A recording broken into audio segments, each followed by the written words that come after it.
Apple's first foldable iPhone Ultra is creating a lot of excitement, but surprisingly, many customers have already decided they won't be buying it. While this device could become one of Apple's biggest product launches in years, there are several reasons why a large number of people are planning to skip it. The biggest reason is actually very simple. Many smartphone users are already part of the Android ecosystem and have no interest in switching.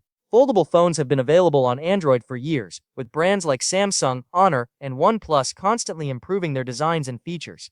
For many Android users, Apple entering the foldable market is interesting to watch, but it's not enough to convince them to leave the platform they already use every day.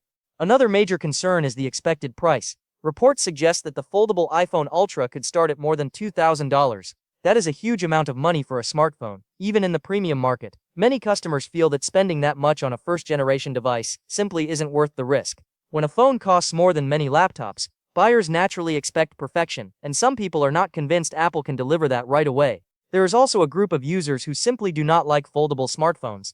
No matter how advanced the technology becomes, some people still prefer traditional smartphones. They like having a device that is simple, familiar, and does not fold. For these users, the foldable design itself is the biggest reason to stay away from the iPhone Ultra. The design is another area where opinions are divided. According to leaks and dummy units, Apple's foldable phone is expected to use a shorter and wider design. While some people may enjoy this form factor, others are not impressed. A number of potential buyers feel that the design looks unusual compared to traditional smartphones and are waiting to see if Apple changes direction in future generations. Another concern is the display crease. Apple has reportedly worked very hard to reduce the crease that appears where the screen folds. However, reports suggest that a faint crease will still be visible. For some customers, especially those considering spending over $2,000, even a small crease is enough to make them hesitate. They would rather wait until the technology improves further and the foldable display becomes completely seamless. The camera system is also raising questions. One rumored compromise is the absence of a dedicated telephoto camera. For users who love smartphone photography, this could be a major drawback. When spending premium money on a flagship device, many people expect the best camera setup available.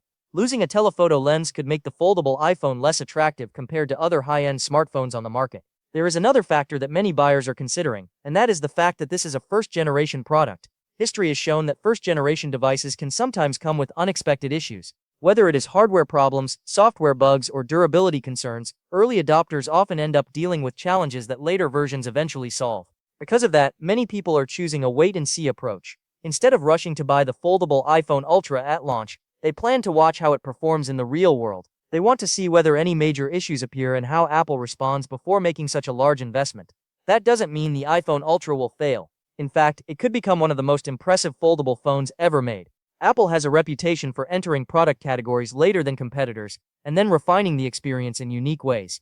But for many potential buyers, the combination of a very high price, foldable concerns, possible camera compromises, and the risks of a first-generation device are enough reasons to hold off for now. As excitement builds toward the launch, one thing is clear. The foldable iPhone Ultra will be one of the most talked about smartphones of the year. The real question is whether it can convince enough people that it is worth the premium price and the leap into a completely new category for Apple.